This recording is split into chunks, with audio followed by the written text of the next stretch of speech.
آپ سب بھائی اکثر و بیشتر پاکستان سے ہی آئے ہوئے ہیں، چاہے کسی نے اپنی اکنامک نقطہ نگاہ سے ہجرت کی، چاہے ان مشکلات کی روشنی میں ہجرت کی، مگر ان کے عزیز و اقربا کہیں نہ کہیں پیچھے پاکستان میں ضرور ہیں جن کے ذریعے ان کو ان حالات کا علم ہوتا رہتا ہے۔ تاہم میں صدر محترم کا تہہ دل سے شکریہ ادا کرتا ہوں کہ انہوں نے اس نالائق اور عاجز کو آج آپ بھائیوں سے کچھ گزارشات پیش کرنے کا موقع فراہم کیا، جو میری زندگی میں پاکستان کے باہر ایسی تقاریب میں گفتگو کرنے کا ایک پہلا موقع ہے۔ اللہ تعالیٰ مجھے توفیق دے کہ میں جس سست ظن سے انہوں نے مجھے یہ ہدایت فرمائی اس پر پورا اتر سکوں۔ اللہ تعالیٰ نے قرآن کریم میں حقوق اللہ اور حقوق العباد مقرر کر دیے ہوئے ہیں، اور حقوق اللہ میں صرف دو باتیں اہمیت کی ہیں۔ ایک تو اللہ تعالیٰ نے جو انسان کی تخلیق کی وجہ بیان فرمائی کہ اس کی عبادت کی جائے، اور دوسری کہ اس کی طرف انسانیت کو بلایا جائے، راہ راست کی طرف انسانیت کو بلایا جائے۔ جہاں تک عبادات کا تعلق ہے، 1974 کے آئین میں سیکنڈ امینڈمنٹ کے بعد بھی ہمارے اوپر اللہ تعالیٰ کی عبادات کرنے میں کوئی اس قسم کی مشکل درپیش نہیں تھی جس سے ہم چھپ کر، یا اگر چھپ کر نہیں تو اس آزادی کے ساتھ عبادت کر سکتے ہوں۔ جو 1984 کے ضیاء الحق صاحب کے دور کے آرڈیننس کے نتیجہ میں ہم پر پابندیاں عائد ہوئیں۔ 74 میں تو اسمبلی نے ہمیں قانون اور آئین کی غرض کے لیے ناٹ مسلم ڈکلیئر کیا، نان مسلم ڈکلیئر نہیں کیا تھا۔ ہمیں اس بات کی اجازت تھی کہ ہم اپنی عبادات آزادانہ طریقے سے کریں۔ اس نے اس قدر ہی بدبختی کمائی، انجام کو پہنچا۔ ضیاء الحق نے اس سے ذرا آگے قدم بڑھاتے ہوئے ہمیں غیر مسلم تصور کرتے ہوئے وہ قانون بنا دیے جس کے تحت ہم سر عام اپنے آپ کو کسی طور پر بھی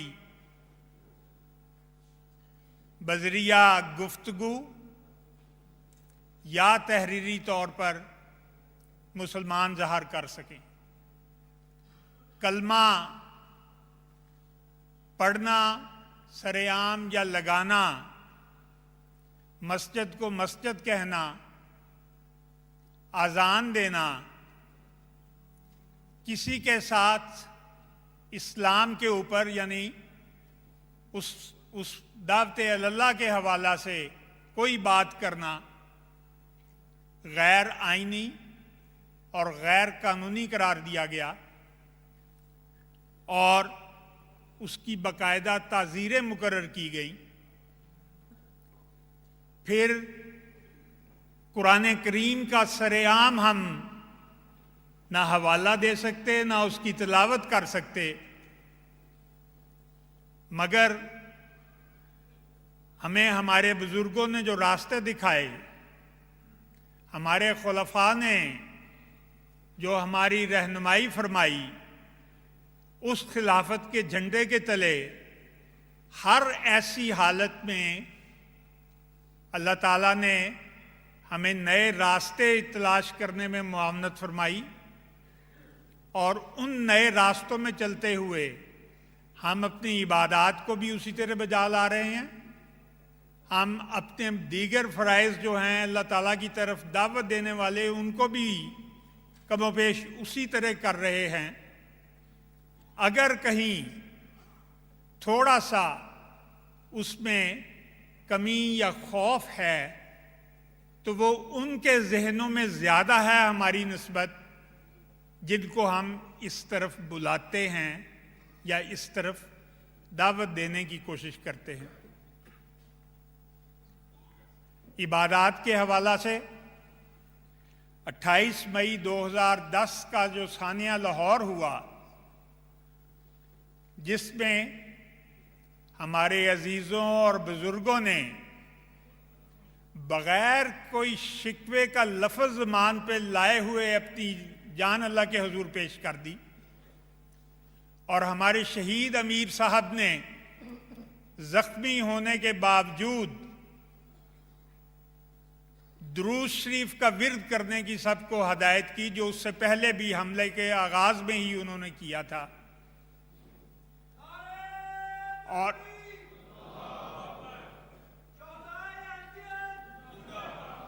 اس کے بعد یہیں پہ ہیں میرے وہ عزیز جو میرے ساتھ نائب ناظم انصار اللہ ضلع تھے، جن کے ابا جان اللہ تعالیٰ کے حضور اسی شہادت کا درجہ پا کے پہنچ گئے۔ میں نے زخمیوں کی عیادت کی ذمہ داری تھی، ہسپتال میں تھا، ان کی اطلاع ملی تو میں نے ان کو وہیں سے فون کر کے اظہار افسوس کیا، تو وہ مجھے برجستہ کہنے لگے کہ میں شہید کا بیٹا ہوں، آپ میرے ساتھ کیا بات کر رہے ہیں؟ اور وہ اللہ تعالیٰ کے فضل سے اب آپ کی یہاں انصار اللہ کی تنظیم میں دونوں بھائی خدمت سر انجام دے رہے ہیں۔ اس سانحے کے بعد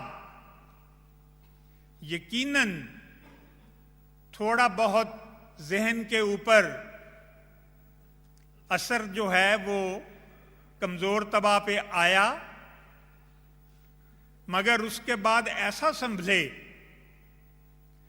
کہ ایک بچہ جو اپنے والد کے ساتھ دارالذکر میں جمعہ ادا کرنے آیا تھا، اس کا والد شہید ہو گیا، وہ اگلے جمعے ماں سے اصرار کر کے پھر جمعہ ادا کرنے دارالذکر گیا، طفل تھا، اور اسی جگہ جہاں اس کے والد بیٹھتے تھے، کھڑے ہوتے تھے، شہادت پائی، وہاں اس نے کھڑے ہو کے جمعہ ادا کیا۔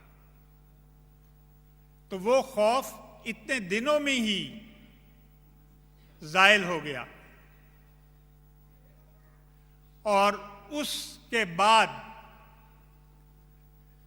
ہماری مساجد جو تھی، بیوت الذکر جو تھی، نماز مراکز جو تھے، اس میں اگر حاضری بڑھنے کی طرف نہیں گئی تو کسی قدر بھی کم ہونے کی شکل میں نہیں آئی۔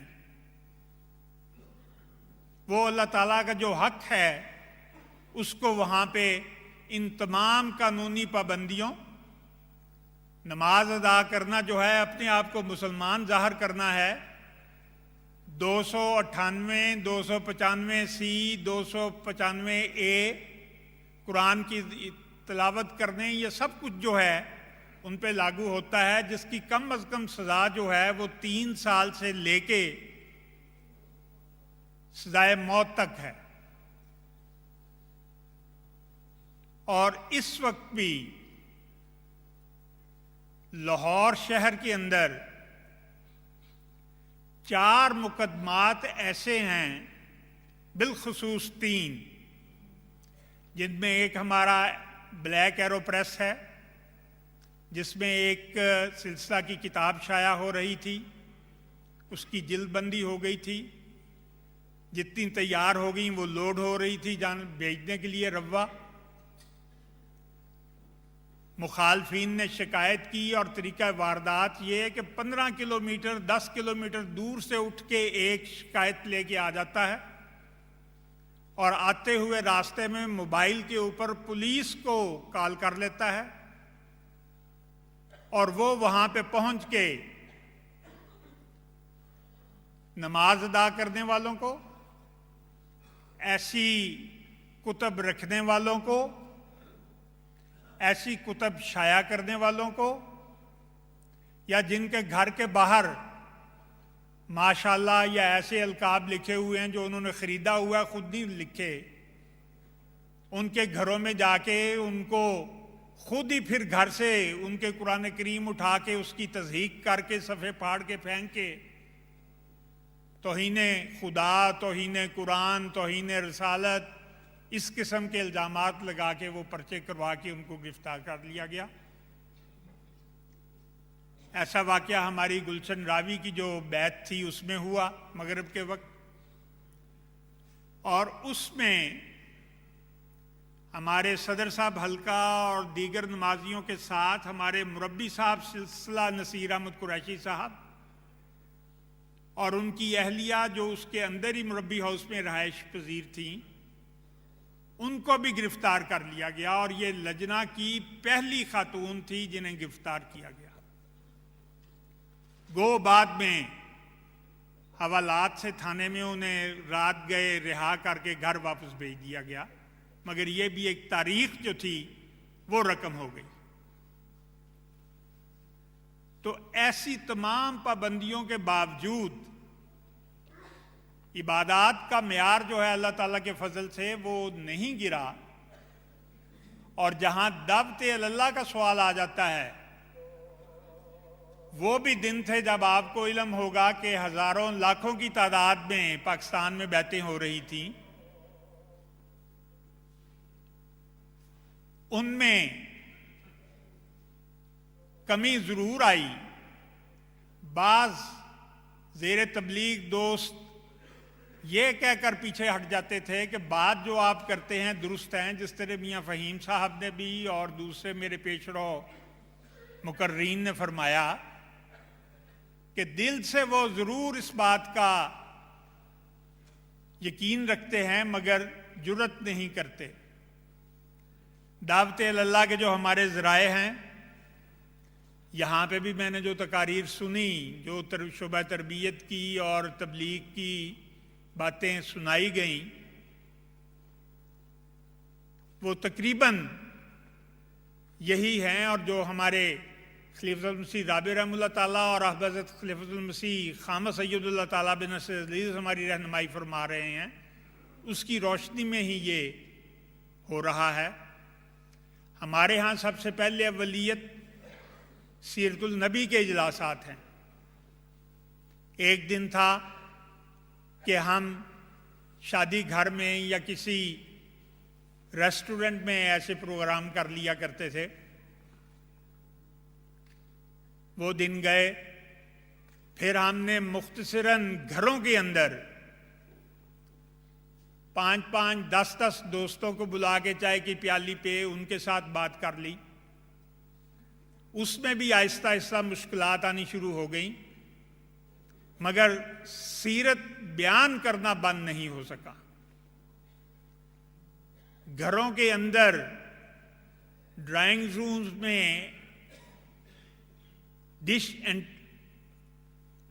ڈش کے ذریعے ٹی وی رکھ کر ملاقات کے لیے آنے والے حضرات یا جن کو چاہے پہ دعوت دی جاتی ہے، وہاں پہ آ کے کچھ نہ کچھ ان کو وہ پروگرام جو ہیں وہ دکھائے جا رہے ہیں۔ انفرادی رابطے بڑھانے کی ہدایت ہے، انفرادی سطح کے اوپر سیرت بیان کرنے کی ہدایت ہے، وہ کر رہے ہیں۔ مجھے ایک کسی پہ یاد آیا، میری کالونی میں میرے گھر کے سامنے ایک پارک ہے، اور وہ اکثریت اس کالونی میں جماعت اسلامی والوں کی ہے، جنہوں نے درختوں کے اوپر اللہ تعالیٰ کی اسماء اور آن صلی اللہ علیہ وسلم کے